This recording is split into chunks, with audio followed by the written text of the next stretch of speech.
Assalamualaikum warahmatullahi wabarakatuh. Perkenalkan, nama saya Lilis Fajara dari Hukum Ekonomi Syariah dengan NIM 2313042128. Pada kesempatan kali ini saya akan memaparkan sebuah materi dari mata kuliah Islam dan Budaya Minangkabau. Dari sini saya akan menjelaskan tentang sistem kekerabatan di Minangkabau. Nah, sistem kekerabatan sendiri, sebelum lebih lanjut baiknya kita mengenal terlebih dahulu tentang sistem kekerabatan. Apa sih itu sistem kekerabatan? Nah, jadi sistem kekerabatan ini ada menurut dua ahli menjelaskan bahwasanya yang pertama itu menurut Lambang. Sistem kekerabatan ialah manusia yang pada mulanya hidup serupa dan sekawan ataupun berkelompok.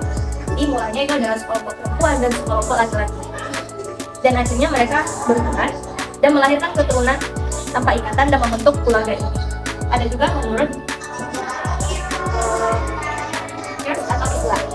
Jadi sistem kekerabatan itu terbentuk merupakan struktur sosial terkecil dari masyarakat, yang dimana struktur sosial itu terdiri dari ayah, ibu, dan juga anak. Dalam sistem kekerabatan di Minangkabau itu menganut sistem kekerabatan yang disebut dengan kekerabatan matrilineal.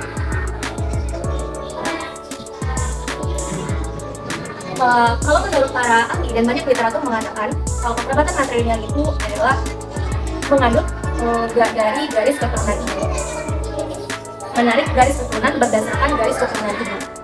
Karena diambil berdasarkan kata istilahnya dari materi ini yang kata aslinya itu moga linealis. Terus ada dua kata yang nama yang kedua itu lineal.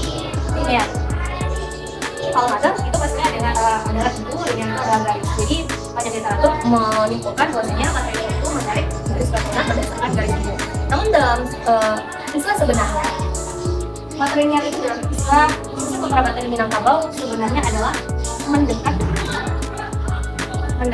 ke kekerabat ibu.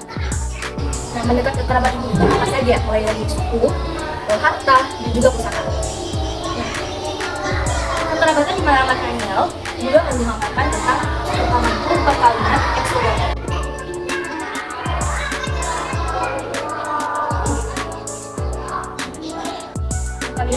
Perkawinan eksogami ini adalah perkawinan antara laki-laki dan perempuan yang di luar lingkungan sendiri. Jadi mereka itu menikah harus di luar lingkungan mereka sendiri, bukan sukunya, harus berbeda suku, tidak boleh sukunya sama. Nah, perkawinan eksogami juga terbagi atas dua. Yang pertama itu ada perkawinan homogami. Nah, perkawinan homogami itu dari lapisan keluarga yang sama. Jadi seseorang menikah harus berdasarkan lapisan keluarga yang sama. Misalnya seseorang itu terlahir dari keluarga bangsawan, mereka akan memilih juga menikahi pasangan yang terlahir dari keluarga bangsawan juga. Atau mungkin seseorang yang terlahir dari keluarga yang bisa disebut seorang petani, mereka juga mengambil pasangan dari lapisan keluarga dari petani juga.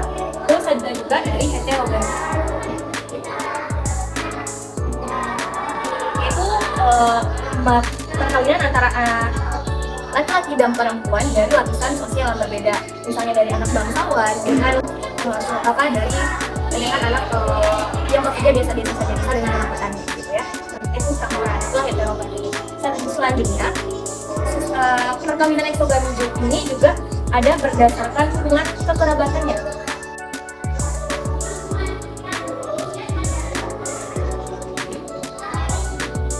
Berdasarkan hubungan kekerabatan, perkawinan eksogami ini terbagi atas tiga. Yang pertama itu ada istilahnya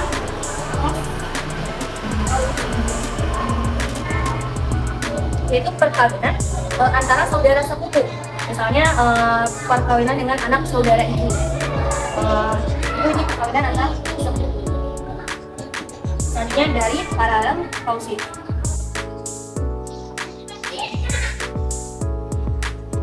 Kalau paralel kausif ini itu misalnya seseorang mereka mempunyai orang tua yang orang tua mereka itu bersaudara. Ada yang ketiga juga dengan elektrogami, di mana perkawinan ini antara laki-laki dan perempuan itu bisa berbeda keluarga atau dari mana saja. kawinkan ekstragamina. Selanjutnya kita akan masuk ke dalam penjelasan yang kedua tentang residensi materi lokal. Residensi materi lokal ini yaitu ketika seseorang pria dan atau seorang laki-laki dan wanita menikah, maka laki-laki tersebut akan pindah atau akan bertempat tinggal di tempat perempuan. Yang ketiga itu ada tentang konsep harta dan konsep tentang harta. Konsep tentang harta ini ada terbagi dua.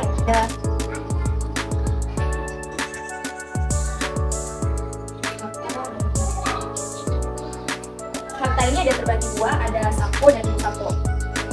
Jadi kalau dalam Minangkabau, harta kitanya harta yang bergerak, tapi juga harta yang tidak bergerak, bukan hanya benda. Dan nanti kita akan jabarkan ini karena ada juga sako dan musako. Jadi harta dalam Minangkabau itu ada dua, yang pertama itu sako. Nah, sako ini yaitu berupa gelar kebesaran adat. Jadi seseorang itu kalau dalam Minangkabau mereka akan mendapatkan harta berupa sako atau berupa gelar dalam Minangkabau. Yang dimana sako ini gelar gitu ya, didapatkan berdasar garis keturunan ibu. Dan ada juga pusako ini berupa harta warisan kekayaan yang diterima secara turun-temurun dan berdasarkan garis keturunan ibu. Nah, pusako sendiri itu terbagi atas dua. Bagi itu ada pusako rendah dan ada juga pusako tinggi. Kalau pusako rendah ini itu berupa harta ketika seseorang menikah, maka mereka mata pencarian mereka ketika mereka mencari itu kan ya, mereka mendapatkan harta berupa tanah dan mendapatkan membeli sawah ada gitu kan, maka akan tergolong ke dalam harta pusaka rendah. Itu pencarian suami istri atau didapatkan berdasarkan hibah. Misal seseorang mempunyai mama dan dibahkan oleh mama tersebut kepada kemenakannya. Dan harta hibah tersebut tidak boleh di luar dari harta pusaka tinggi. Nah, harta pusaka tinggi ini itu didapatkan secara turun-temurun oleh seseorang, diturunkan mungkin oleh neneknya gitu kan ya. Dan ini berupa tanah, misalnya tanah wilayah, kuburan, dan rumah gadang.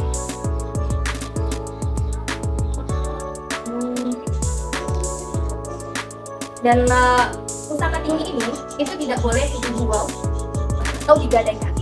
Ada istilah dalam Minang, dijual indah dimakan Bali, di Bali indah dimakan senyera. Itulah istilahnya kalau dalam bahasa pusaka tinggi itu tidak boleh diperjualbelikan. Nah, dalam sistem kekerabatan matrilineal ini juga sering mendapatkan oleh perdebatan oleh kaum intelektual. Nah, perdebatannya seperti apa? Kita akan langsung masuk ke pembahasan.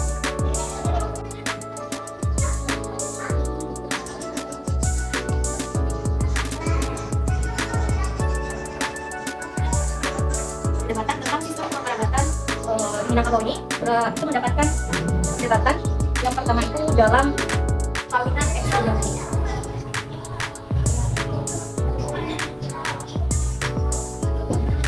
Kenapa sering mendapatkan perdebatan? Karena kalau dalam Minangkabau sendiri itu menganut ada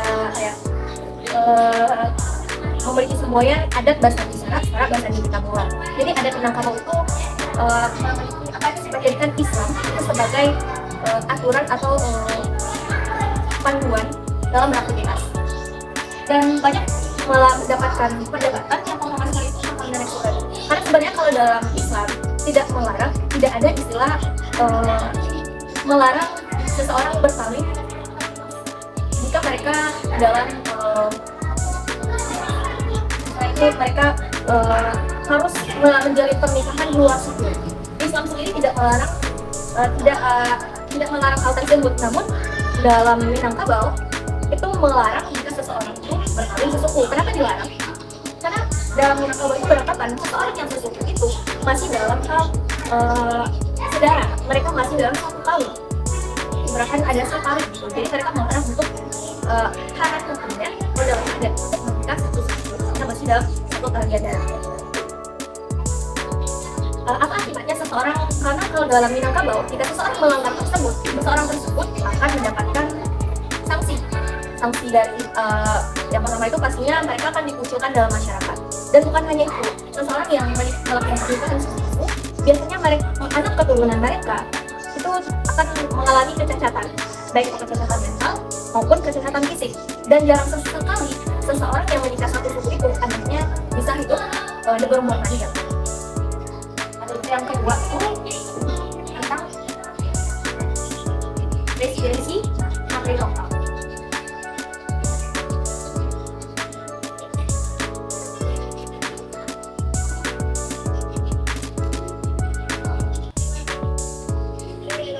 Dimana residensi materi lokal ini seseorang itu ketika dalam adat Minangkabau, seseorang ketika sudah menikah mereka akan tinggal bersama keluarga istri dan mengambil garis keturunan berdasarkan garis keturunan ibu. Ya. Pada istilah dalam Islam itu tidak ada. Bahkan seseorang itu berdasarkan nasab dari seorang ayah. Nah, namun dalam Minangkabau nasab ayah itu tidak dihilangkan, tapi disebut dengan baku. Yang ketiga itu tentang konsep harta, pewarisan harta.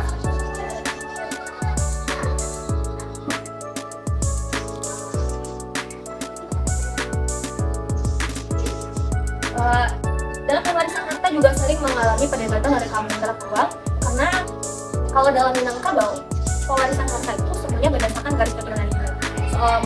Maka yang mendapatkan harta dalam Minangkabau itu adalah dari ibu, baik itu pembagian harta berupa jika seseorang mempunyai anak perempuan maka harta tersebut akan diwariskan berdasarkan anak perempuan tersebut, seterusnya ke bawah. Nah, laki-laki tidak mendapatkan pewarisan harta. Nah, tapi sebenarnya kalau dalam Islam harta itu laki-laki juga mendapatkan harta. Nah, mereka sering disitulah terjadi banyak perdebatan. Namun Minangkabau tetap tidak menghilangkan fungsi dari seorang laki-laki. Dan pewarisan harta, laki-laki itu mempunyai kuasa sebagai mama untuk mengatur mengelola harta yang ada di berdasarkan garis keturunan. Nah, mungkin sampai di situ yang dapat saya sampaikan. Jika ada salah atau kekurangan saya minta maaf. Assalamualaikum warahmatullahi wabarakatuh.